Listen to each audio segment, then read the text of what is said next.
and you can correct me if I'm wrong, but I feel like when crack became the main drug of choice, we started seeing it in more, you know what I mean? It started to bleed into, the park, into the family, you know what I mean? So if you can recall, when did that shift happen? But I want you to go back before you get to that shift. Did any of that normalization, that you embraced, did any of that hit your home? Did it get in the house?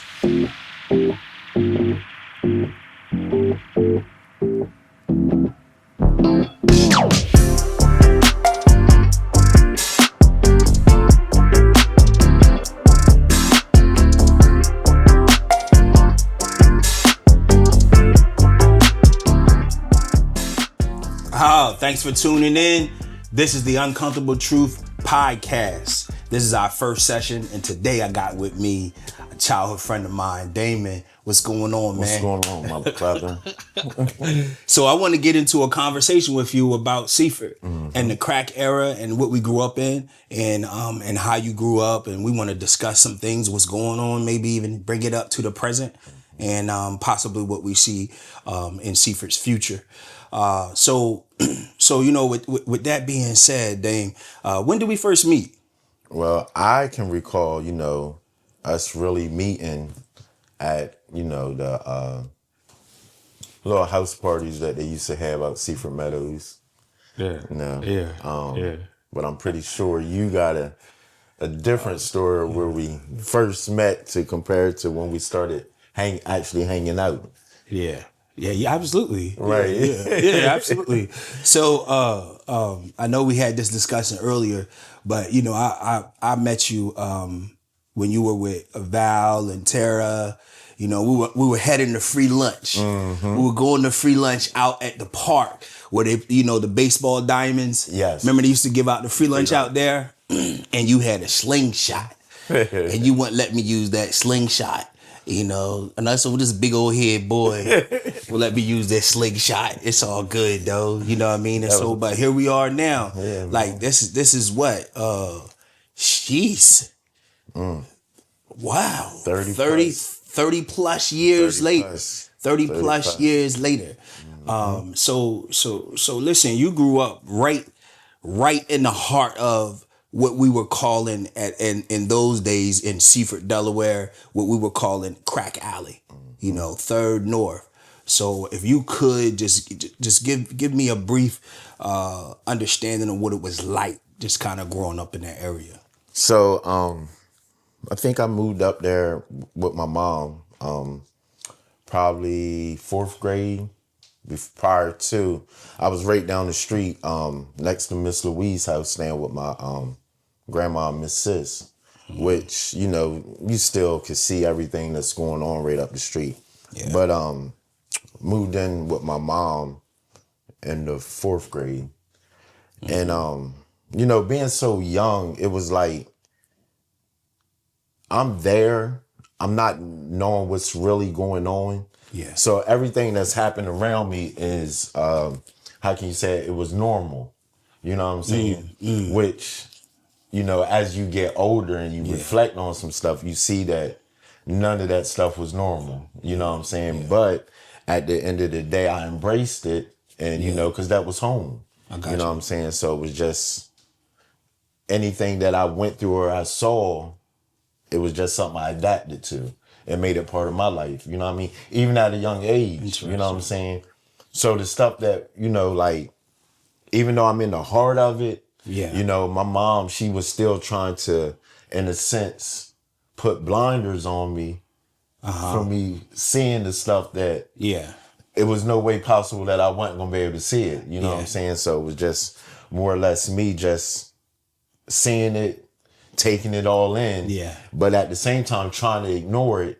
Yeah. But it came to a point where that ignoring part just wasn't it. So into curiosity. So for those of us who don't know, what was it that was becoming normalized when you were going home? What was that was happening in the area that was becoming like just coming home from school, coming home from your house, coming home from one house, just You remember the trash trucks that they Sure. had back there? You know, just I'm walking home, I'm seeing people back there getting high, people tricking. You know, we're Yeah. gonna keep it all Yeah. real. You know what I'm Yeah. saying? And it's just like, okay, you know what I'm Yeah. saying? Like, I'm gonna mind my business and keep it moving. Keep it moving. It was Yeah, just kind of part of it. it was a part of it. But You know what I'm saying? when did the if you can recall, when did the real shift happen? You know what I mean? If you can From you recall. mean far as from me ignoring it to really embracing of what is really going on? So there was a point where it wasn't as prevalent in that area. You know what I mean? Like the tricking, Okay. the fiending. It really wasn't as prevalent at certain time. Like there was the alcohol that was always there, Right. but then when and you can correct me if I'm wrong, but I feel like when crack became the main drug of choice, we started seeing it in more. You know what I mean? It started to bleed into Our the families. park, into Yeah. the family. You know what I mean? So if you can recall, when did that shift happen? But I want you to go back before you get to that shift. Did any of that normalization, that you embraced, did any of that hit your home? Did it get in the Okay. house? So with that part, all that was going on was normalized for me at this point. What really opened my eyes up was when I was in fifth grade. Okay. And I remember, my mom, it was a bar right across the street. Then you had the hideaway. Yeah. And I remember one night, my mom was going across the street or whatever, and she told me, like, you can be in the house by yourself, you know what I'm saying? Like, Okay. and you gotta figure where I stayed at, and anybody that knows that area, it was always mad people up there. So it was Yes. like, even though they was outside doing what they was doing, in a sense, they was like my babysitters, you know what I'm saying? I got you. Want nobody coming to the house So without you said somebody the yeah. street was like your Yeah, babysitter. yeah. So, wasn't nobody coming to the door or nothing. Yeah, yeah, Nobody yeah, yeah. didn't see something. I got You you. know what I'm saying? So, but I think one night, before my mom left, it was, don't be in front of this door. You know what I'm saying? You do not be in front of this door, because it was just so much going on. So Yeah. like, having cable was a big thing, but for me to be able to look out my door, and that was a movie in itself. Yeah. I didn't need the TV. Yeah. And my mom knew how I was, you know what I mean? I was nosy. You know what I'm saying? I wanted to see, we're gonna keep it real. I was nosy. You was a nosy boy. And a troublemaker. But so, being able to see everything live and direct, I'd rather watch that than Boys in the Hood or Menace to Society, you know what I'm got saying? you. So anyway, I'm sitting on the couch watching TV. I mean, this is so many years ago, so the story might you be a little No, I understand. sketchy, but for the main part, and I hear you could tell when somebody fighting, you know what I'm saying? Okay. So me, I jump up, Yeah. I open the door, I'm standing to the door, I see, they fighting or whatever. So I'm standing there, and then I hear somebody say, he got a gun. Yeah. So I hear a shot. Yeah. So I'm at the door at this time, and I'm looking out. So it was one of those, I hear the gunshot, but it didn't register. Then I hear a couple more gunshots. Okay. So, and it sounded like, they was getting closer to me. So by that time, I'm like, oh, snap. I blanked out of, I go slam the door, and I go sit on the couch. Yeah. So now my heart pounding and Yeah, stuff. yeah. So I look down, Yeah. and I see all this blood coming from my leg. So now I'm in panic mode. Now you tripping. Now, mind you, I just got shot in the leg. First thing come to my mind is, Mom gonna kill me. Because I was at this door. At the door. When she told me not to. Not to be. So Yeah. I get up, go to the door. By that time, after gunshots, people starting to come back and stuff. So I called somebody that we all know, but I'm gonna say names. Gotcha. I called him and I called him to the door. I was like, come here. So he's like, what's going on, little Damon? I was like, I think I got shot. Yeah. I said, don't tell mom.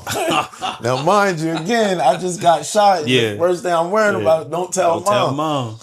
So he looks, and this joker screams out, Lil Damon just got shot. Oh, Lord. I broke down crying, bro. Not from the pain from the gunshot. You was going to get it. Because I already knew I was get going to it. snap. Yeah. So long story short, everybody come running to the house or whatever. I'm crying. They thinking I'm in pain. Yeah. But I'm preparing for the real pain when Lizzie find out. Yeah. Shout out to my mom. Love you. Cat come grab me up, start running to the hospital. We get down there close to Reverend Williams in them house, and then a female picked us up, took us to the hospital, and, went from there. Okay. And I think that right there opened my eyes up. Mm-hmm. But it opened my eyes up to, for me, now that I'm older, I would think that something like that would have traumatized me. Yeah. You know what I mean? To go through something like that. But I realized that it opened my eyes up to the total opposite. Like where I felt, I don't know, like, has some street cred now. Yeah, and you know what I'm saying? You got some street cred now. Yeah. And just put this chip on my shoulder, I guess. Okay. You know what I'm saying? Like, it just. So let me ask you this. So all of this is going on. I want to get to this just real quick. I want to go right to this point here. Did you have any kind of dream of being something? Yeah. Of being somebody, or being this, that, and the other, whatever it was. What was that dream? From my situation and where I was staying at and what I was seeing every day. Yeah. My dream was to be what I was witnessing. And that's the God honest truth. You know what I'm saying? So your dream was, tell us what you was witnessing. So what was your dream? I wanted to be that one that was getting money. That, you know what I mean? That getting money how? Selling drugs. You know what I'm saying? The easy way out. You know what I mean? Look, I mean, like, you gotta figure, it wasn't too much back then that didn't come through Third North.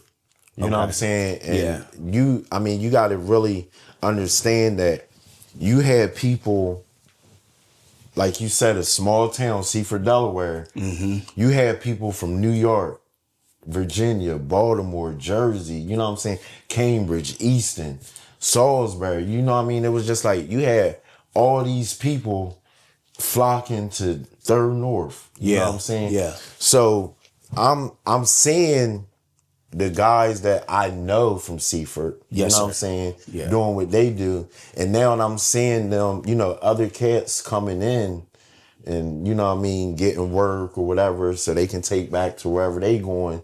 You know what I'm saying? And it was just like, instead of a fear, it was fascinating to me, you know? Yeah. So you wanted to, so you wanted to be that person. Yeah. You wanted to be that person that's getting money. Yeah. You know what I mean? But the thing about it was because of who my mom was, and everybody knows she did not play no games, you know what I'm saying? Okay. So it was like, I knew that alone was gonna, in a sense, not allow me to do that. So even though I wanted it to be that, in my mind, it was just like, I just thought about it in my mind, but I never act on it. You know what I'm saying? So was there any other thing besides selling dope that you wanted to be, that you wanted to try aspire to be? It was just selling dope. Yeah. I mean, honestly, I can't recall me ever saying I wanted to be a doctor or a police officer or, you know what I'm saying? Yeah, I got you. If anything, I knew a police officer was the last thing I wanted to be. Okay. Only because of, you know what I mean, the stereotype that I know. community I put know. on it. I know, but I'm gonna get you on this one though. Okay. I'm gonna get you on this one. Wasn't it you that told on somebody for stealing from Rural Farms? Yeah. Yeah, we was talking about. You So think I was gonna forget? Nah, Talking about you don't want to be 5-0? Nah. Come on, man. So the white boy We're gonna make it clear. He got The white smart boy. with me Okay. before we even went in the store. Okay. So I was already mad. Yeah. And then when I looked, he over there still in the nasty book. So I said, oh, okay. You know what? You want to get smart with me? Yeah. So you got told on him. Yeah. And he over there stealing. Yeah. Boy, look at you. And then knowing I probably was in there stealing too. I don't know what's going on, man. You was in the paper. Talking about a local hero. Right. Tails on the thief. Yo, whoever that dude was, man, I'm sorry, man. You might see this. You might still be holding on to that. Yeah, hold on to grudges. Yeah. Little pervert. So you know he once was Hustler magazine. They had no business selling them making it where you could reach them. Yeah. Anyway, so all right, that's a whole another conversation, man. So the dope game.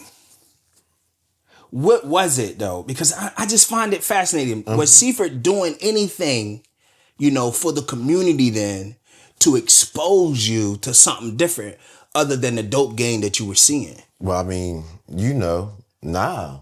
I mean, you gotta figure, and I don't wanna say this in a way where it's like bashing anybody, but I gotta call it the way I see it. Go ahead. You gotta figure, and you can contest to this, from where I stayed at, from where you stayed at, from where Juan stayed at, and I keep saying Juan and you because that was my two places you could find me if I wasn't home. I got you. In a sense. So from those three places, let's count the churches. You had a church behind me. Yes. You had Church of God. Yes. You had Macedonia on the edge of the, Yeah. Then you had Refuge Temple. Yes. So you got to figure in like a 2-3 block radius. Yeah, you might be missing some.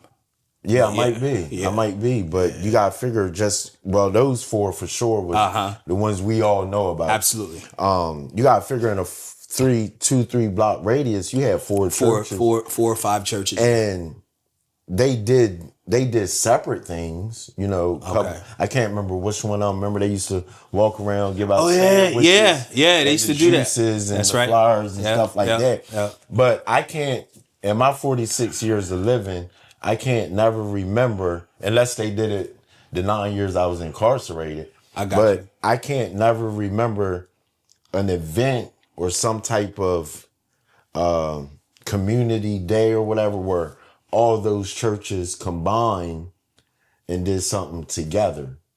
Okay. You know what I'm saying? You had a couple people that was trying to do stuff, like shout out to Big Jeff. You know what I mean? Yeah, Most Big definitely Jeff. Big Jeff, like, yes. He actually started the first AFRAM. I went to the very first AFRAM. Yeah, remember we stayed out in the park in the big tent? We was the security. Yes, sir. He started the future program. Yes, right. And other than that, that was the only thing I can remember. So here's what's crazy about that is that he was trying to expose us to something bigger than what we were experiencing, right? But what I'm getting from you is we were so locked in this small town, that we couldn't see beyond what was happening in the small town. Yeah. So even the exposures we were blind to.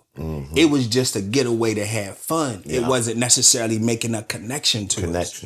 That's crazy. And it's crazy that you say that because now that I think about it, when Jeff used to take us to Philly, Wilmington, Virginia, Cambridge, Easton to play in all these tournaments, Jeff was always politicking with somebody, with the other coaches or the people that was actually running the tournament. You know what I'm saying? So he was doing what you was just saying. Yep. But for us, I mean, also Jermaine, you gotta figure we was young.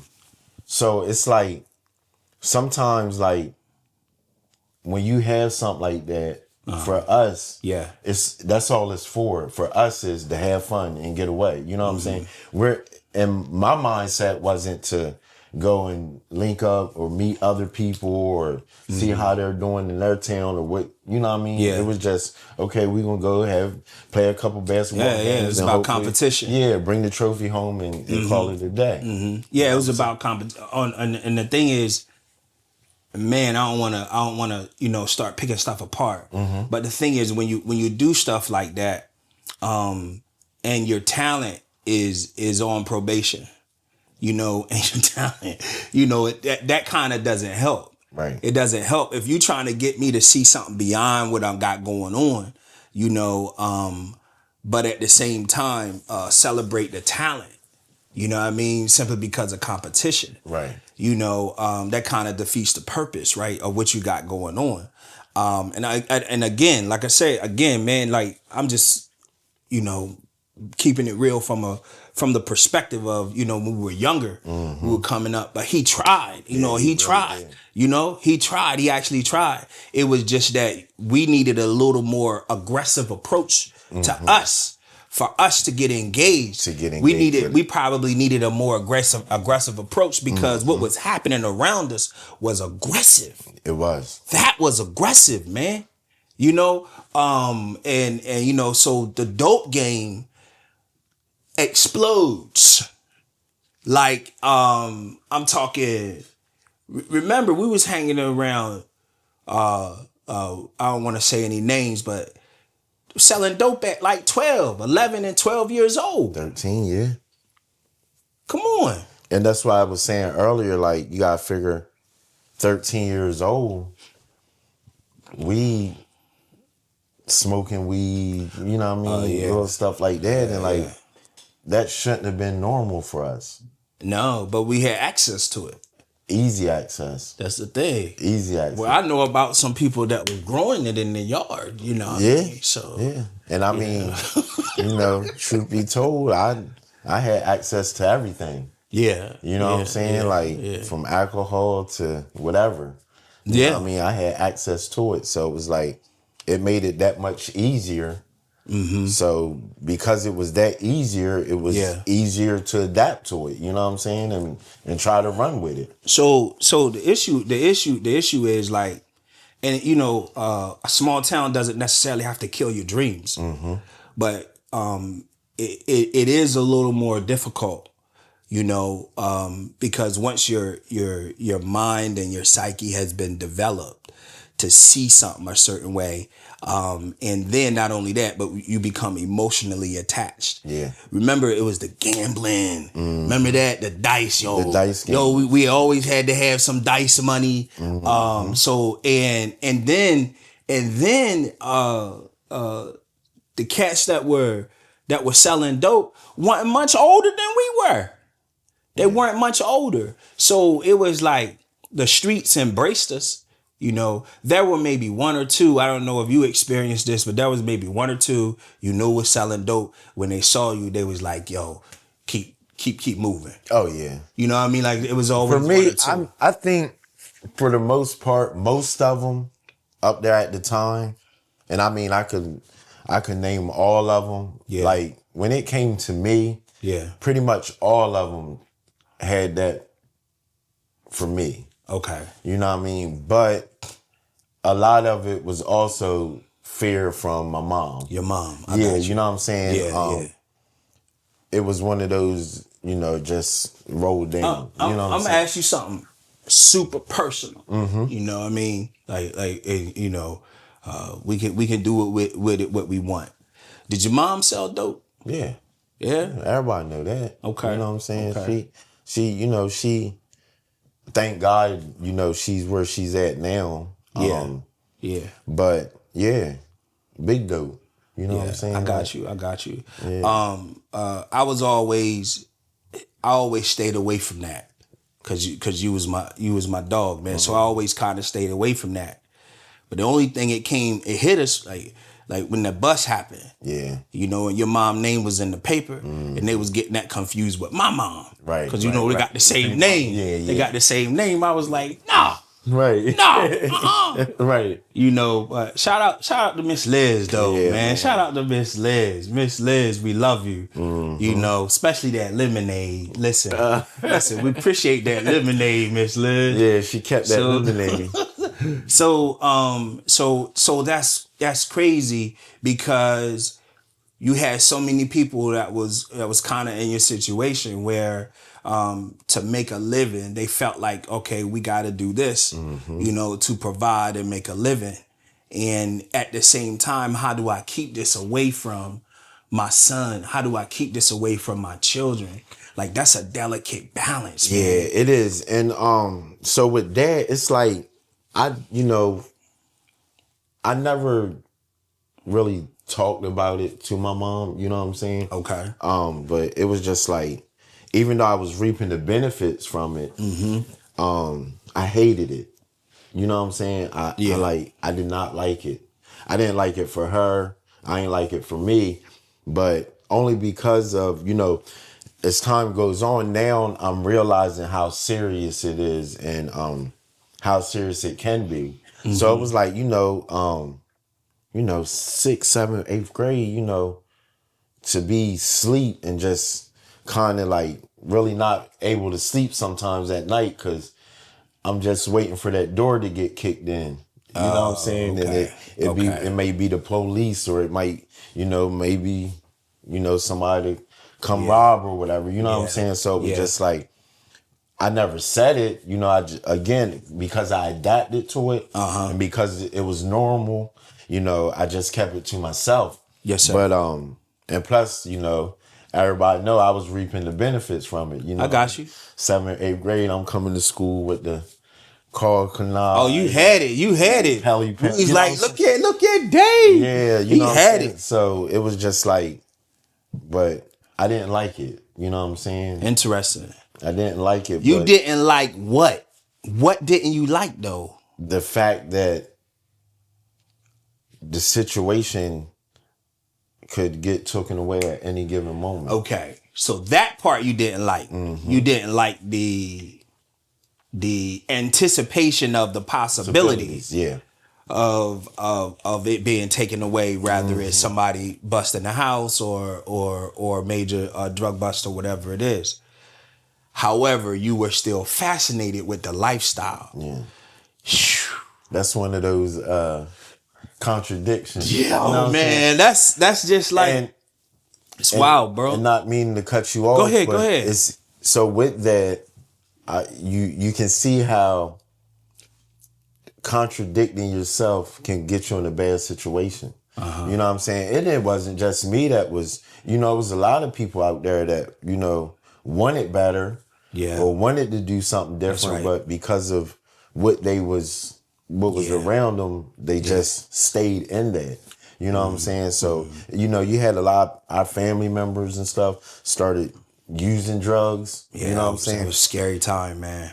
I'm pretty sure a lot of them didn't want to, you know what I'm saying? But it was just that fascination of it, or you know what I mean, the unknown, and just trying to take a chance. I mean, crack came on the scene, man, like a flood, man. Yeah, it hit hard. Yeah, it hit real hard, bro. I mean, you gotta figure, and I mean, it was so many years ago. I can't remember which one it was, but I know somebody in the audience knows. It was what, 48 hours, or was it 60 minutes? Yeah, it was either 60 minutes, 48 hours, or whatever it was. You gotta figure.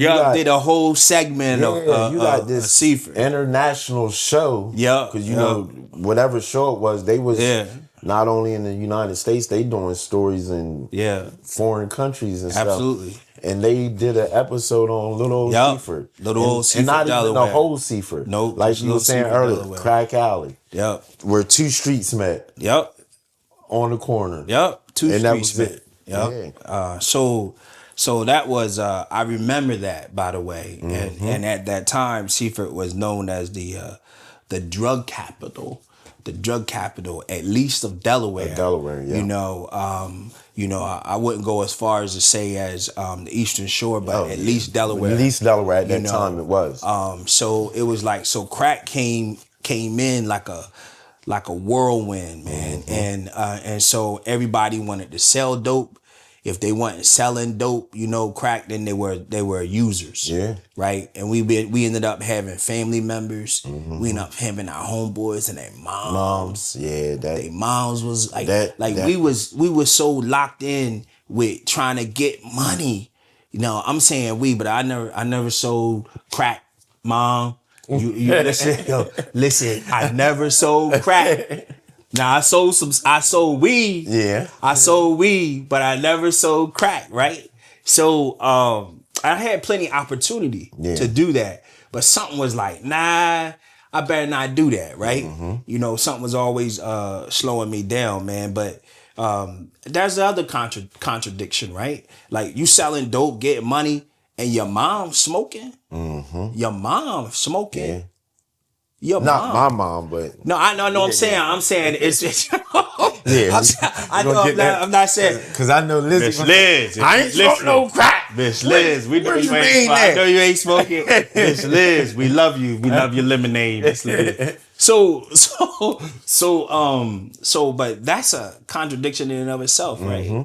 You out here and your mom, and then you selling dope to your homeboy mom. Yeah, I think that, and see, that's the bad part about it, is because all that became normal. And I keep saying normal, crazy. You know what I'm saying? And it's crazy to think about it, but you're right, though. It literally became life.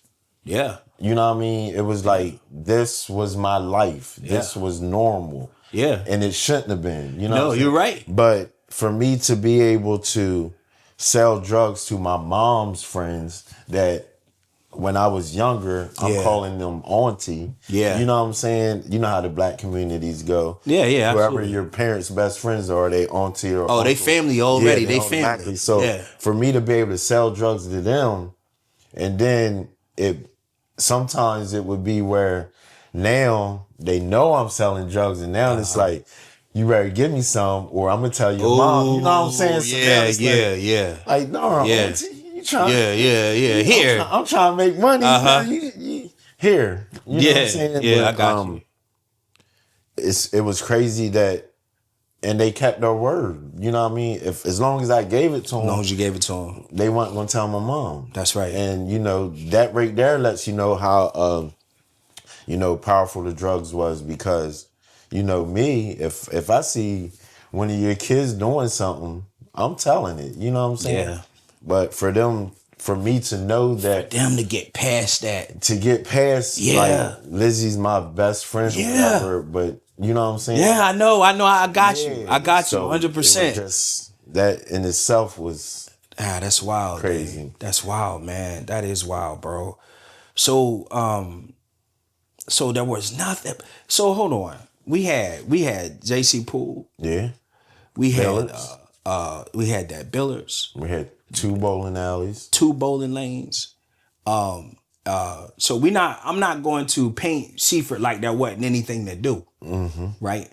You had Jeff, who tried to reach into the community with the Future program. He did. We're not gonna say he tried. No, you're right. Thanks for correcting me. He did. Thanks for correcting me. He reached into the community with the Future program. Okay? And he was an involved father, bro. Yeah. That I remember. Yes. That man was an involved father. Yes, he was. And it was so hard to just imagine that you could embrace something bigger than what was going on, man. Like, and we normalized that kind of behavior. I remember bumping into somebody, and I'm gonna make this fast. I remember bumping into somebody who did not live in 3rd North, quote unquote crack alley. And they were talking about how horrible it was. Right. And I was trying to think, just like you, I was trying to think, what they mean how terrible, Right. We was out there, living our best life. Yeah, we was having all kinds of fun, and I was like, it didn't, but you're right. You're absolutely on point with that. it became normalized. That kind of lifestyle, that kind of just walking through, seeing people get high. We thought it was funny. Yeah. We was cracking jokes on Yeah, it. remember? Yeah, we was cracking jokes, man. This is crazy. So you never had any other dream beyond selling dope? No. No. All right. Dang. When we were going to school, right? Because you graduated. You're smart young man. Even going through school, through some of the literature, through some of that, it still didn't register. Nothing. You gotta figure going through school. Well, really, again, my mom. You know what I'm saying? Like staying with her, that was top priority. You know what I'm saying? If you don't do nothing else, you're gonna get your, you know what I mean, you're gonna get your diploma and stuff. So, sometimes in life you do stuff not because you want to, you know what I'm saying? You do it for other people in a sense, you know what I'm saying? Or in my situation, it was like, yeah, I had to, you know what I'm saying? Okay. But yeah, I mean, that's what it was, you know what I'm saying? Like, let me get this so I can get this part over with. Yeah. Because, by that time, once you get that diploma, you grown in your mind, you know what I'm saying? What was you going to do after that, though? Huh? What was the, and I know I'm getting into kind of, the parenting aspect of it. Right. But what was, let me talk about my situation just briefly. So you had to go to school. You had to at least pass, right? It didn't matter if you had honor roll, Right? You know what I mean? But you had to pass, right? And you had to get a diploma, Right? right? That's all you had to do was get a diploma, and then afterward you get a job, But I can't recall ever having a real conversation or something where my parents was like, hey, you can do this. You can be this. A lot of us around there didn't Right? have that, Jermaine. I did not have that. I didn't have it Shout either. out to my mom and dad, but I did not have that where, hey, you can be this. I think instead of more like going off of what you said, instead of it was you can be this or you can do this, it was more, I think for me, I heard more of don't do this and don't do that. You know what I'm saying? Yeah. So, and that's two different things. Yeah, you're right. And that's two different things because that's two different conversations. God. And that's also going to be two different deliveries. That's right. You know what I'm saying? Yeah. So for me, I got a lot of don't do this and don't do that. Man. And if you think about it, It's heavy. Yeah, if you think about and just, mentally just look at the streets and the houses, visualize the houses and the people that was in them at the time. Yeah. It was a lot of boys our age that was single parent, mom, you know what I'm saying? Yeah. And a lot of them, I'm pretty sure, was getting the same thing. You know what I mean? Don't do this, don't do that. It wasn't you can be this or you can do that. You know what I'm saying? Because you got to figure at that time, you only had a couple people in our area that had both parents. You know what I mean? We had the Rosses. Shout out to the Rosses. Yeah. We had the Williams. The Wills. Family. Shout out to the Wills. Shout out to them. The Cannons. You know what I mean? Okay. Yep. You know what I mean? We shout out them. Yeah. But for the most part, from Chandler Heights 2, Seaford Meadows. The Newcombs, we don't want to forget. Shout out. The Newcombs, shout out. Most definitely the Newcombs. But you got to figure, it was a lot of single parent boys being raised. That's and true. Then taking it even further, some of them, especially when the crack epidemic hit, now you taking some of them, now they're being raised by their grandmoms, their aunts. You know what I'm saying? Yeah. So a lot of us didn't get that you can be this, you can be that. It was more, don't do this, don't do Don't that. do that. And that's two different conversations. That are two totally separate conversations. So you can kill a dream, and you won't even spark a dream if you keep telling a child what they can't do. Yeah. You know what I mean? Yeah. Like I can't, it's hard for me to visualize who I can be if you don't deposit that in me. You know what I mean? So if I don't get that deposit of what I can be, you can be a lawyer, you can be a doctor, you can be like, those conversations were so foreign to us. Like if we heard it, we'd be like, nah, I can't be that. Yeah. Why? Because the school, not only that, but the school is too expensive. Right. And then you gonna go to school, we ain't got no money for no school. Right. And then take it even farther, how you gonna tell me I can be a doctor or I can be a lawyer when the area that I'm growing up in, we ain't had nobody, become a doctor, become a lawyer. You know what I'm saying? So it's like, we didn't. I mean, I'm on a search. Somebody we grew up with, somebody that hung around is doing something like that. Yeah, they did. Okay. But if you go by numbers, I got you. Sometimes it's easier to go with the majority. Yeah, absolutely. If that makes sense. It does. And for granted, we had people that was in our area that did something that they seen the same stuff that we'd seen on a day-to-day basis. Yeah. And they ended up, for whatever reason, doing something totally different.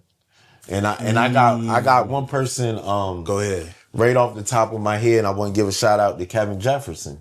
Oh yeah. You know what I'm saying? You know what I mean? Like Kevin, he Kevin was right Jefferson, He was right there on Woodford Street. Yes, sir. Yes, sir. And everything. Yes, he did. Seen. Yes, he did.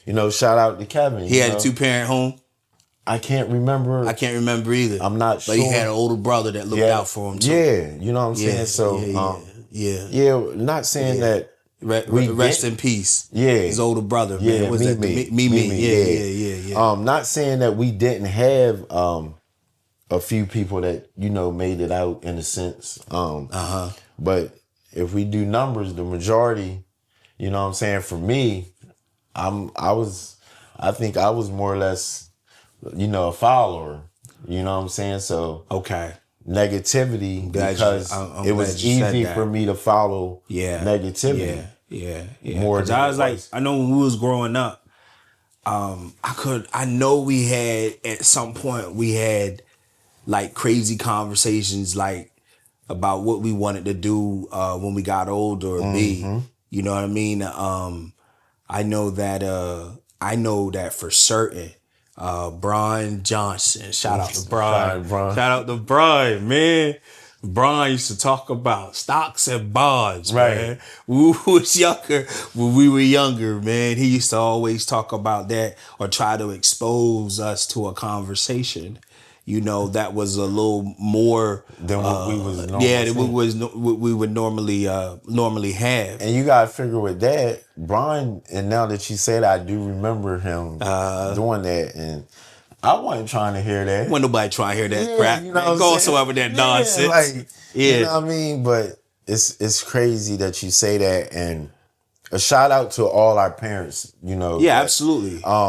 Sometimes you gotta realize. We couldn't get taught what they didn't even know. You know what I'm saying? So like you said, it was easy for them to graduate, get a job, and that be the end of it. You know what I'm saying? Yeah. Weren't too many people talking to us about credit, and you know what I'm saying? Because they didn't even know credit. Like my mom, my mom wasn't dealing with no bank. Nah, she couldn't. Yeah, financial. With her situation, she couldn't take 10, 15, 20,000 to the bank and put it in there. You know what I'm saying? So I got you. Growing up, I could pull the rug back in the living room and count $10,000-$20,000 under the rug. And I used to try to go there and lift it up. Yeah, you know what I'm saying? Tell you what, let me find something. Right. I remember, let me find something. And this is getting way off the subject. I remember that one time my mom was like, we're going to go school shopping. You know what I'm saying? So I was like, all right. She said, but first, you know, you gotta count this money. Okay. So she gave it to me and I counted it. And she was like, how much was it? I was like, 10,000. She was like, all right, well, that's what we're gonna do school shopping with. Again, that's normal to me. You know what I'm saying? You do it school shopping with 10,000. You know what I mean? Man, Like, I'll beat you up. you know right what I'm there. saying? But the I'll thing beat is, you up like, right there. you got other people We were kids, sharing clothes, dog. Yeah, you know what I'm Like, saying? we were sharing clothes. Yeah, and it was just like, you know, other kids that would have been like, oh man, you know what I'm saying? But Yeah.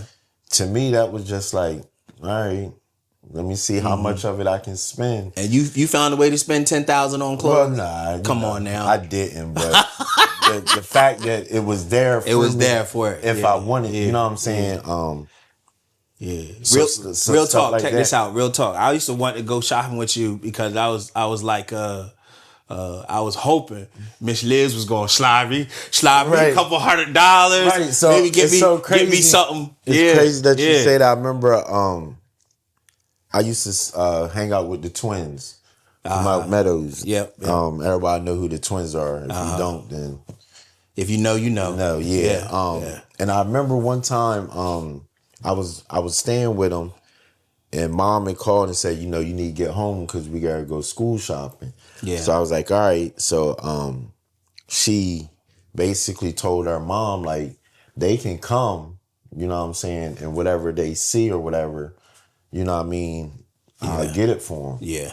But you know, back then, you know, people had pride issues. Yeah. So it was more or less like, nah, but thanks, you know what I'm saying? But that's what she was gonna do. Like, and me, and it's so crazy, Jermaine, like, this the selfishness of me. Yeah. So now in my mind, It's I'm saying taken away from you. Yeah, I'm saying I hope they don't come because Yeah. that's gonna take, instead of me getting 3 pair of sneakers, I might only get 1 now because they gonna both get a pair. But Yeah. I mean, again, that was my environment made me a selfish person. You know what I'm saying? I got you. Because, you. like I said, as I started getting older and started realizing what was really going on, it just brought different outlooks of things. You know what I mean? It made me selfish. It made me like not really worry about the next person or just focus all on me. You know what I mean? Yes, sir. So yeah, it was a time. So you mentioned earlier that you got locked up, Yeah. right? How did it, because at one point we were all tight. We had this tight core group. We had a crew. Yeah, we had the crew. Dancing, vibing. Yeah. So at one point we had this tight knit crew, right? What was the impact when that crew everybody started to kind of do their own thing? So for me, I can remember. So who was it? It was me, you, Juan, Brian, Johnny. Well, Johnny, he was just always in and out. Sometimes Bam. Sometimes Bam. Yeah. So and you gotta figure out of all those names. Shout out to all of them. All of them. All of y'all. I mean, all y'all. of them. Yes. Out of all them, I was the youngest. In a sense, Yes. even though we was all what they call it, steps in age. Yeah, you know what I mean? You were the youngest. I was the youngest. Yep. So it was like after, we started getting older, Yeah. Juan graduated. Then or y'all two graduated the same year or something like that. I graduated before. Yeah, you graduated. Then Juan graduated. Yeah. The others was doing whatever they was doing. Yes, sir. It was like, then when, Juan ended up getting married. So Yeah. now he's got a whole family and stuff now. So it was just like, so now I'm just trying to grab on to something. You know what I'm saying? You know what I mean? I got you. So that really made it easy for me to really embrace, I always wonder, man, because you gotta figure, and I'm gonna keep it real. Go ahead, you go gotta ahead. figure, like I said, where I stayed at, like it wasn't a fear, more or less. It was, you know, just being up there in my house, it sometimes gave me like jitters or anxiety. Okay, You know yeah, what I'm yeah, saying? yeah. Because of the unknown. You know what I Okay. mean? And then, like I said, being shot in the 5th grade. So now, you know, gunshots, people fighting, bottles breaking every day. That was normal. You know what I mean? If I'm coming out my house and I'm not seeing nothing like that or hearing something like that, Yeah. now I'm feeling though something's wrong. When that's when something might have been good. You know what I'm saying? But for me to be where I was, and you was only a block, you was literally behind the street. Yes. You know what I'm saying? Yes, sir. And Juan was right down from you. Yes, sir. But for me to be at your house or Juan's house, I felt safe. Interesting. You know what I mean? Like those was like I my got you. safe place. You know what I'm saying? Yeah, yeah. And it was just like once you end up going to the army or whatever the case Yeah, was, yeah, it was like, yeah, yeah. you know, I was able to embrace my area more. I And got then you. that's when it really went full fledged, you know what I mean? I see.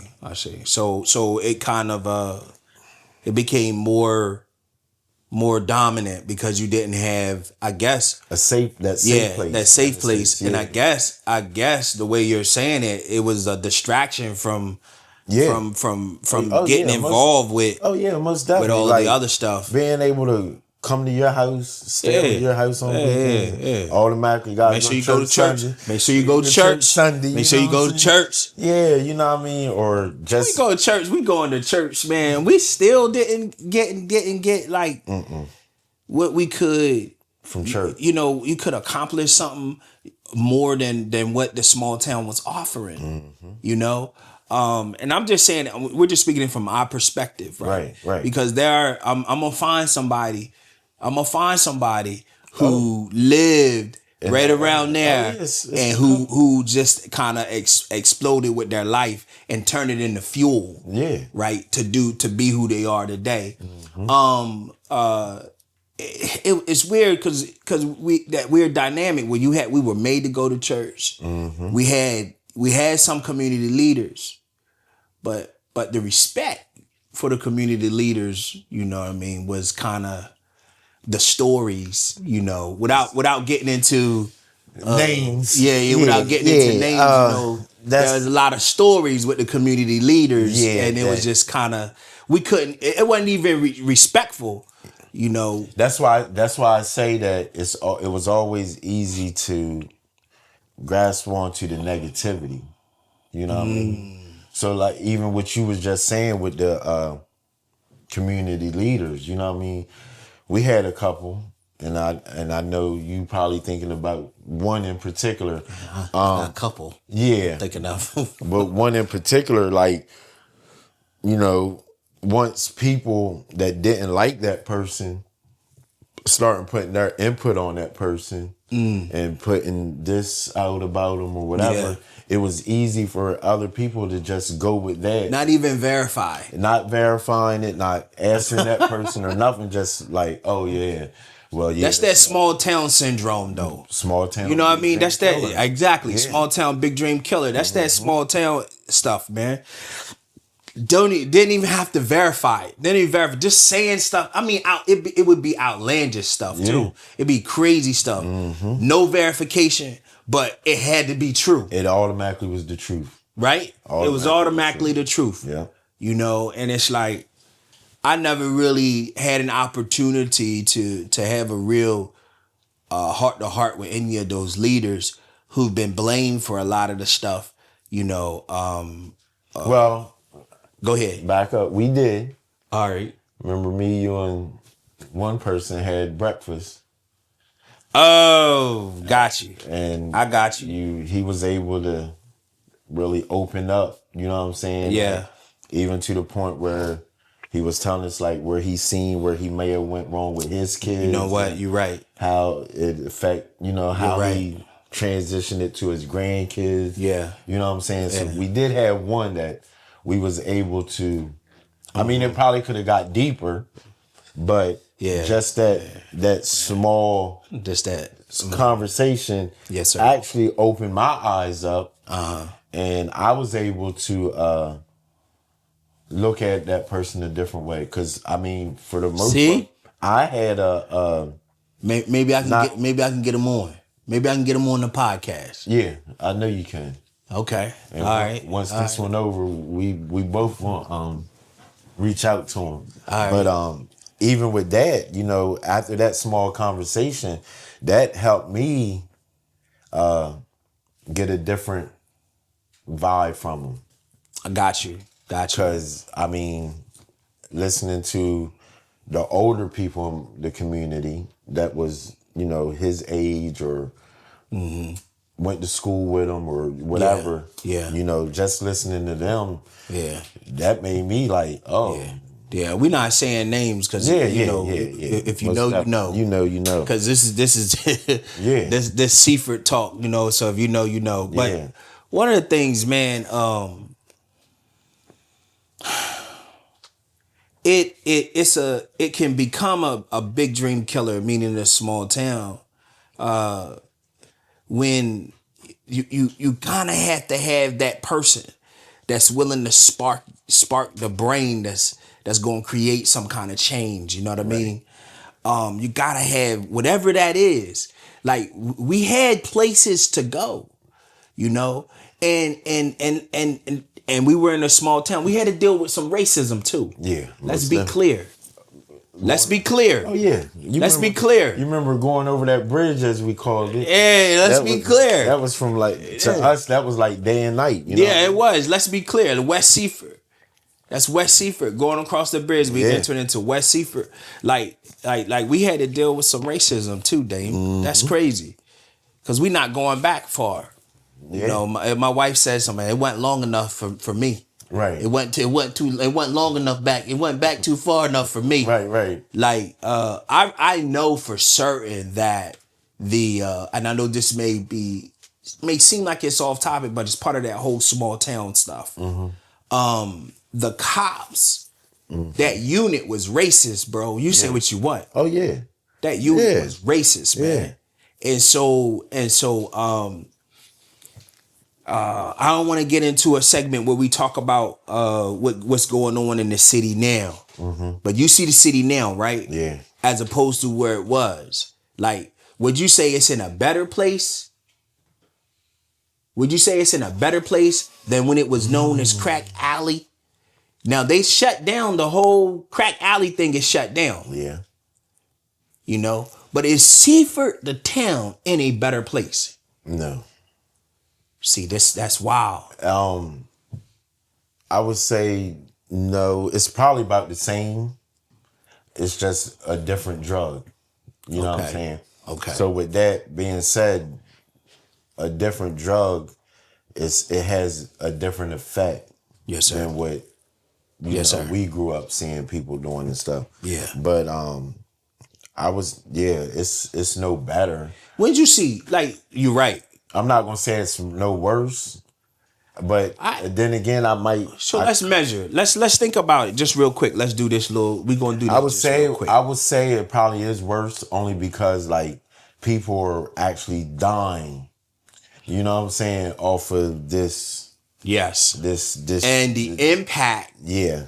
Is more than crack. Let's be clear. Let's be clear, dog. Crack affected majority of it was black folks. Yeah. Right? Let's be clear. Yeah. The majority, when we saw white folks coming into town, right? It was periodic, looking for crack. But majority of it was affecting, black folks, bro. You know what I mean? So with that being said, homelessness. I didn't see a whole lot of homelessness when I was coming up. Matter of fact, I don't even recall seeing a homeless person. Nah. And it's so crazy. You gotta figure, like, now that I think about it, a lot of people that was doing drugs in our neighborhood, they might be in the streets 2-3 days. No shower, no nothing. Yeah. But it was crazy. All of them had somewhere that they could go. Yes. You know what I mean? Yes. But they chose not to go. That's right. So that was Yeah. now that I think about it. Yeah, exactly. Yeah. You didn't have a whole lot of People sleeping on hey, the you street. got $5. When you go to rural farms, you ain't have a lot of hey, you got $10 I can hold, $5 free. Right. You didn't really have a whole lot of that. You didn't, you couldn't just walk and then see somebody sleeping on a tombstone. Right. Like, you know what I mean? Like that's happening. Yeah. That's happening right now. Yeah. So Crack Alley is not there. You know what I mean? It is no longer what it used to be. But the drug of choice has changed, and like you said earlier, the impact has changed, and it's still a small town. Yeah. Right. And so I'm just curious to know what's going on with somebody who's living in Seaford now, how they actually see it. That might be that's another interview or get somebody on this podcast like that, man. So you get locked up, right? So you're in prison. Did you start to, while in prison, did you come to like this, did you dream then? Did you have any dream while in prison? Like, man. So go ahead, talk to I me. did 9 years. So once I got in there, it was at one point it was worse. My mentality was a little worse than it was before I went in, because now I'm in there and in my mind it's like this is the worst it can be. You know what I'm saying? So like it is what it is. You know what I mean? Yeah. I could say as time went on and then started thank God I didn't lose. I lost a couple people in my family, while I was incarcerated, but Okay.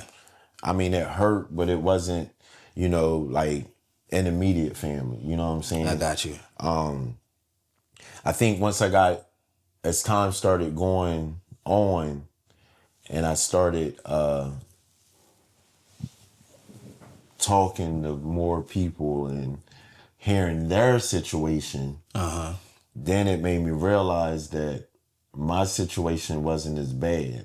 Okay. You know what I mean? I think for me, it took me to actually have to see somebody else's situation to really look at my situation. Yeah. To get an understanding of my situation. Yes, sir. You know what I'm saying? So once I started, talking to people and I'm seeing, and if anybody that, know about old status sheets, you know what I'm saying? When I see these old heads showing me their old status sheets, and it's for the max out date, it's got a tombstone. Oh, man. Or it got you know how you used to get the medicine back in the day and it had the skull with the crossbone. Yeah, yeah. You know what I mean? When I'm looking at a status sheet and for their release date, that's what I'm seeing on it. That kind of opened my eyes up. Okay. Because now I'm pulling my status sheet out. Yeah. And I see I got 2011. Okay. You know what I'm saying? It might be 3-4 years from now. Did it go to 2011 or did you get out before 2011? I got out 2011. Oh, wow. Yeah. Wow. 2011. I could have got out, before then, but like I said, when I first got in, getting in fights. You was on some other time when you first got in. I got you. I didn't know about getting classified and how you can get points and how it can affect when you get classified and all that stuff. So, but I mean, eventually, as time started going, and it was closer to me to actually come home. Yeah. Then that's when it started clicking. Like this, I can't do this no more. You know what I'm saying? So, I got to do something. First, I got to change my thinking. You know what I'm saying? How'd you do that? Put in my mind that comfortability, you know what I'm saying? Like, I've seen a lot of people go to jail and get comfortable. Got you. You know what I'm saying? And like, so that for me, I looked at it as that was easy for them to keep coming back and forth. You know what I'm saying? So my mindset, I said, I'm not going to get comfortable. I'm going to adapt to my surroundings because I have to, because this is where Okay. I'm at. Yeah. But I'm not going to get comfortable like I Yeah. did when I was in the street, you know what I mean, growing up in Crack I Alley and got you. stuff. And You normalized I it. normalized all Yeah. that. So I said, I can't normalize this. Got you. You know what I'm saying? I can't having a guard tell me when to eat, when I can do this, when I can use the phone and all that. I can't normalize that, because if I normalize it, then it's going, when 2011 come and I come home and I hit the streets, it'll be easy for me to start doing the total opposite. Yeah. And knowing that jail or Yeah. death could be the outcome, but me saying, well, jail, I already did it. I can go, you know what I mean? So that was the main So thing. what's stopping you now from going back into the dope game? What's stopping you, man? I got too much to lose. Okay. You know what I'm saying? Yeah. And really not even I got too much to lose. It's more or less I know I got a whole lot to gain. You know what I'm saying? That's two different things. You know what I'm saying? Somebody that got something to gain and somebody that got something to lose. And this is just my opinion. I feel you know what I mean? That's two different things. So I know that, you know, God got a purpose for me, and it's a lot of stuff that he wants to use me for. So with that right there, it's like, you know, I got a whole lot to gain. And it's also, you know, like I was talking to my pastor and he was like, you also got to figure what God's used you for, like your gain, he's also going to put you in a position for somebody else. You know what I'm saying? So he was like, for the most part, it's not even going to be about you. It's going to be about those that you help on their journey. That's you know right. what I'm saying? So I think that's dope. that alone right there is That's dope. So most of the time, our lives is not about us anyway. Right. We live our lives for other people. Right. You know, the sooner we understand that, the sooner, Listen. the better we're off. You know, me getting locked up, that's when I realized like all the actions that I made, I really never thought about how it affected everybody else until I was in there. You know what I'm saying? That's right. Like my daughter was affected by it, my mom, That's you know, right. family members, friends, and all that. Like it literally took me 9 years away from your daughter, 9 years away. Yeah, you know what I'm saying? I get locked up. I'll never forget the day I got locked up. The girl that I was seeing at the time, she took me to go see my probation officer. It was me, her, and my daughter. My daughter was 4. Wow. And she was in the car seat. You know what I'm saying? I get out because I'm getting running here to see my probation. I give her a kiss. And it's crazy, you know, my daughter 4 years old, and at that time it was all about Barney. You know what I mean? I love you, you love me. Yeah. I come home, my daughter talking about she trying to go see Chris Brown. And I'm like, no, wait a minute. You went from Barney to Chris you Brown. want to run it and so you know what I mean? Yeah, I really had to look at the effect not only for me, but with my decisions, how it affect everybody that's close to me. You know what I'm saying? Because it's easy for me, I'm pretty sure somebody out there can agree with me. Sometimes it's easy for you to make a decision for yourself, whether it's good or bad, and be all right with it. You know what I mean? Even making a wrong decision. It's easy for somebody sometimes to make a wrong decision for themselves and they be all right with the outcome. You know what I'm saying? But it was still about them. Yeah. Yeah. But once you start making that decision and start adding other people into the equation, you know what I'm saying? Then sometimes it can be like, well, hold on, maybe I need to rethink this, you know what I'm saying? Or maybe I need to not move so fast, you know what I'm saying?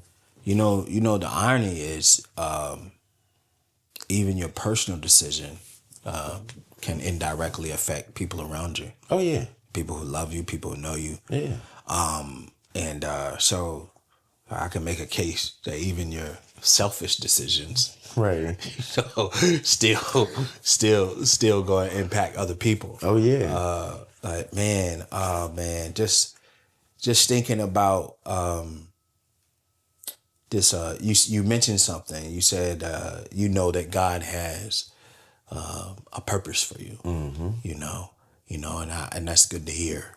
That's good to hear, because that is a that's kind of a matrix for dreaming. You know what I mean? That's kind of a matrix for being able to have a vision for yourself. It's understanding that God has a purpose. Right.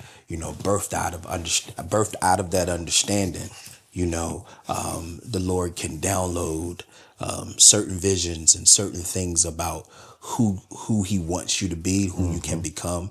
Because it's not just about you, right? He downloads things that's for other people, right? If He hasn't already done that, I would venture to say it's coming to you soon. It's coming to you soon, man. So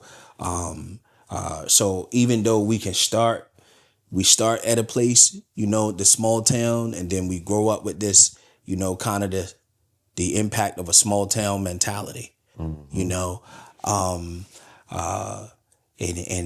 God does make the difference, man. Yeah. God does make the difference. Most definitely. So now that you're open to Him being able to download, certain things in your life, that's going to impact other people, and the assignment that He has on your life, man. So, so small town, big dream killer. That's a question mark. Yeah. It don't have to be a statement. You know what I mean? Like, it don't have to be a statement. That's why I pose it as a question. Right. Because it's not a statement. Just because it's a small town don't mean that your Dreams can get. Not only that, it doesn't mean that you don't have the opportunity to dream big because you're in a small town. So now you see yourself accomplishing and doing bigger things, right? Do you see yourself accomplishing and doing bigger things? Yeah, I mean, even just for even this podcast. Sure. This, for some people that, because we know people, but we don't know. No, I take that back. Go we ahead. know of people. Yeah.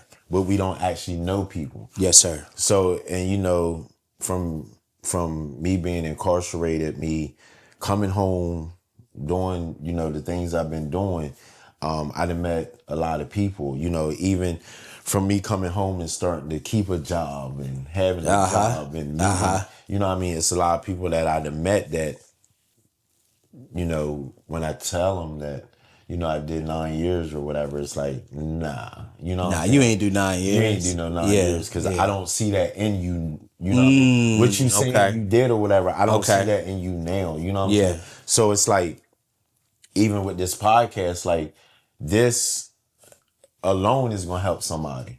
You know what I'm saying? Yeah. I don't know how, but I know it's even if it reached one person, it's gonna open somebody's eyes up. You know what I'm saying? So that alone right there is God using me. You know what I'm saying? Yeah. I'm glad you see it that way. You know what I'm saying? I'm glad you see it that way. Yeah.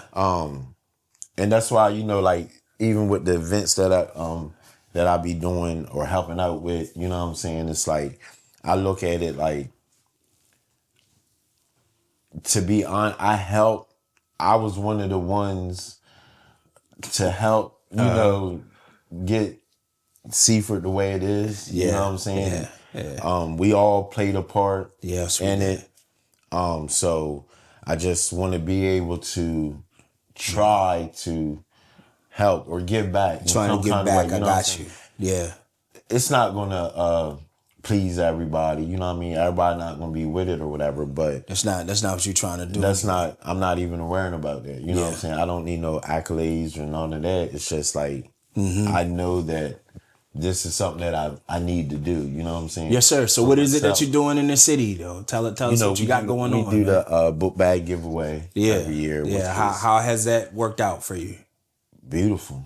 Okay. Yeah, just I think we coming up on year 13. 13 years? 13. On average, how many kids you give out? How many families you give book bags to? I think the lowest we did was like 350. That's the lowest. That's the lowest. Good. So I know you're doing it this year because you've been doing it for 13 years. Are you coming up on 13 years? I think this is the 13th year. So tell us what you're doing. Where y'all doing it at? This year we doing it out to the Jay's Nest. Okay. We was doing it another part. We can't do another part. We can't do another part. Unfortunately, Seaford, we can't do another part. Nah, we not doing another Yes. part. Me and my people, shout out to Sharif Harris. Okay.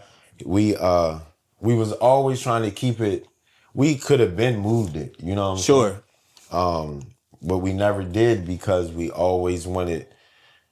It goes back to Big Jeff with the African festival, not the Afran, but it was the African festival. Yeah. And anybody that knows, you know. Yeah. That was if you know, you know. That was the highlight of Seaford. You know what I'm saying? Whenever it came up, never no drama. Mm-hmm. You know, Jeff had people from Jeff had people from all over come. All over. He had Buffalo Soldiers come through. He had African performers come through on the stilts. Remember that? Yeah. So you know, he had major vendors. Yeah. I mean, you gotta figure. Remember, we slept in the park. Oh, that was dope, man. No, Jeff had that. Shout out to Jeff, man. Jeff Johnson, man. Yeah. That's now I can say that was one person that a lot of us can look at and say, like, he was trying. Yeah. And I don't even want to say, I don't like using that word try with him. He did do it. You know what I mean? He did. Yes, he did. He did. He did do it. Yeah. Most definitely shout out to Jeff. Thanks for the correction. Yeah. You're right. He did that. So we was just trying to keep that in another part to keep that going. You know what I'm saying? Because it's gotten too dangerous now. Yeah. You know, that's sad. It's sad. So it's like that's sad. The same. So think about that, because we were just talking about, just real quick, I want to keep your thought though. We were just talking about earlier how, you know, in comparison, what Seaford doing better now than what it was before. We did not have to move it. Even with Crack Alley, even with the crack era, we didn't move it from Nutter Park. Right. It was never moved from Nutter Park. Now we've gotten to a point where it's gotten so bad that we can't have stuff at Nutter Park. Yeah. Come on, man. Yeah. You know, and then some people will tell you we in a better place. I don't know. I just don't know if we're in a better place. I don't think we are. I don't know. I know Seaford got a lot of good stuff going on. Don't get me wrong. They got a lot of building and projects that they have going on. Like, I think there needs to be a wake-up call to the leadership. We're not in a better place. We're not in a better place because we got stuff going on. We're not in a better place because there are things that are rebuilding this. Yeah. You know, we're not in a better place when I cut the TV on and we got parents that's being interviewed and saying they scared to let their kids to go to another part. We're not in a better place. That wasn't said when we were younger. Even in the crack era, that wasn't said, right? It was. You know what I mean? So there was still like we got a lot. We got, you know, we're just not in a better place, and I don't want us to get the idea that we're in a better place because it's things being built and now it's stuff happening, and that goes back to normalizing. It'll be easy for people to say we're in a better place because of what's going on. Yeah, they're gonna look at it and be like, "Oh, this is normal." When, like you said, we not. We're not. Like when we look at the hard numbers, we look at the hard facts. Like we're not in a better place, bro. You know, there are some things that are better. Again, man, I don't want to make it seem like I'm bashing the leadership that's in Seaford. You know, that's governmental and that's also spiritual. But we're not in a better place. And that doesn't mean that they're not doing anything. Right. Right? It just means that we're not in a better place. So that's all. So Dane, man, you're doing a book bag giveaway at Jay's Nest. Let's get that clear one more time. Nest. Do you have a date? August 23rd. August the 23rd? Yeah. What time? We're shooting for probably 10 to 5, 10 to 6. And what is it called again? Seaford Day in the Park / book bag giveaway. Yeah, so Seaford Day in the Park, August the 23rd. Jay's Nest. Jay's Nest at what time? We're gonna probably shoot for like 10 to 5. 10 to 5. Yeah. 10 to 5. We still working out all the details. Still working out all the details. All right. For the most people that know about it, they already know. Yeah. But it's about, you know what I'm saying? If you know, you know. Yeah, for it to be out to the Jay's Nest though, Yeah. it's gonna be a whole different vibe and a whole different look. Okay. We just did our Easter egg hunt in April. Okay. Out to the Jay's Nest. At the Jay's Nest. Before that, we was doing it out Sherrotmas Park. Yeah. The park by the house. Yeah. How you say that part? Sherrotmas, I guess. Yo, man, I'm gonna tell you something. I'm the worst when it comes to that part. I stay at Sarant. Listen, man, Seronimus. I'm telling you, like, I can never say that park name right. Anybody from Seaford, how do you say that name? Yes, how do you say that? Record yourself saying it or whatever and get it to me so we can get understanding. But it did get to the point it would just be the park by the hospital. Yeah, that's right. That's where you having it at? The other part. The one by the hospital. Yeah, we didn't even call Nutter Park. Remember back in there it was Chandler Heights Park. It was Chandler Heights Park. And it was always called Nutter Park. Nobody. Yeah, I think so. When the name changed. Well, I think so. Named it after Nutter. Mr. Nutter when he passed, right? Yeah. I don't even know who Mr. Dog, I'm gonna be honest, dog. I didn't even know the park was called Nutter Park when they was calling it Nutter Park. Right. And you know what's so crazy? I didn't even notice the sign that was out there. Listen, that says where Nutter you Park. stayed at? Yeah. You stayed right here? Uh-huh. You come to that stop sign? Yeah. Remember that house that sat right there? Yeah. That's where he stayed at. That's a shame. That's where he stayed at. It's a shame. Yeah, Mr. Nutter, he stayed right there. Yeah. Hey, look, man. I thank you for coming through, man. Mm-hmm. You know, I don't want to keep you here, but for so long, man. I know we can go on and on. Oh yeah, we can. Man, we can chat it up after we get off the set here. Yeah. You know what I mean? We can chat it up, man. But again, man, I just want to reiterate to our audience, like, small town, big dream killer. That's not a statement. That's a question. It don't have to be you. We're talking about Seaford, Delaware, growing up in the crack era and how it has made us and shaped us to be the men that we are today. Like we got stuff going on now in ourselves, right? And we grew up. Yeah. You know, we grew up from right there on the corner, man. From hanging out. I think for me, more or less, I just wish a lot of them would just realize they don't have to go through some of the stuff that we went through to actually wake up. You know what I'm saying? I mean, for me, like, now that it's all said and done, I mean, it might sound crazy to say it, but I know I had to spend that time in the jail. Uh-huh. I knew I had to be taken away from my loved ones and stuff in order for me to, like you say, become who I am today. I'm not perfect. I still make mistakes. I still we all do. Yeah, but I'm still childish, bro. Yeah, don't worry about it. Go ahead. I joke in a heartbeat. You know how we do. But it's just like I wish I didn't have to go through all that stuff before something clicked. Got you. And I mean, I think for a lot of the youth out there now, like, I wish y'all take the opportunity to embrace it now. So you don't have to go through them situations before it click. You know what I'm saying? Because sometimes, for some people, it's never gonna click. You know what I'm saying? Because they don't get no more opportunity. Yeah, it's too late now. It's too late. Yeah. You know what I'm saying? So, like, it's a way. It's possible. You know what I mean? For me, and I'm pretty sure it's for a lot of people. Like, a lot of people hold stuff in. You know what I'm saying? I got you. You most definitely got to be able to find somebody or someone to let it out to. You know what I'm saying? I got you. Because that hurt me. You know what I'm saying? Holding a lot of stuff in. Yes, sir. That once I got older, I realized if I let it out, it could have changed or whatever. But I want to give a shout out to Sharif. Like I said, that's the one that be doing the events and stuff, and I got that going on August 23rd. Yes, sir. Keep me in prayer. May 29th, next Thursday. Next Thursday. 1 o'clock over, I go to my party. So getting it expunged? Nah, we do the pardon first. Pardon first, okay. And then this one. Then expungement. Yeah. So awesome. Most definitely. Awesome, man. Try that. Okay. But yeah, it's It's coming along. And so like you were saying, like it's good to learn from your own experience, but it's wise to learn from somebody else's experience. Most definitely. You know, I remember coming up, man. I'm gonna end with this because I remember coming up, man. We used to, you ever heard, man? I wish I had somebody to tell me what I'm telling you when you talking to the youth.